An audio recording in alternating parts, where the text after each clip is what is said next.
Panguva ino mutungamiri wenyika yeZimbabwe Masodanzo Mnangagwa who faces stiff resistance and criticism after papedza his business in China is flown aiwa to Eswatini.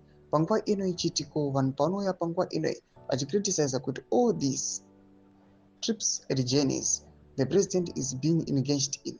Panguva ino ari kuonekwa kunzi hapana kana any development kana change yari kuunza munyika yeZimbabwe. Zarapinda mashoko abuda panguva ino zvinzi Mnangagwa's endless foreign trips raise eyebrows as he lands in Eswatini. Don't forget subscribe or like out on the bell icon. Yesterday, Donald the president Emerson Mnangagwa is flown to Eswatini from China to attend the Southern African Kingdom's 57th Independence Day celebrations, raising criticism over his frequent foreign trips as Zimbabwe faces mounting economic challenges.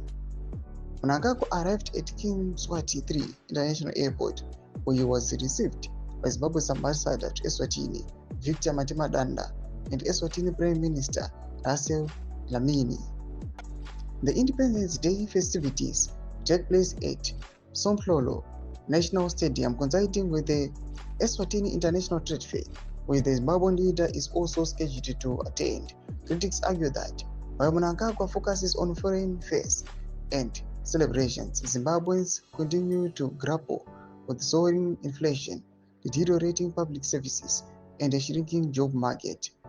Accompanied by Foreign Affairs and International Trade Minister Professor Amno Murira, Presidential Spokesperson George Charamba, and other senior officials, the presidency continued absence from domestic issues as the reignited debate over his priorities. Domashwa muda panguva ino tinoona a post nezvanezanupf yamunoona yakanzi President Idi Mnangagwa has arrived in Eswatini for the country's National Day celebrations tomorrow.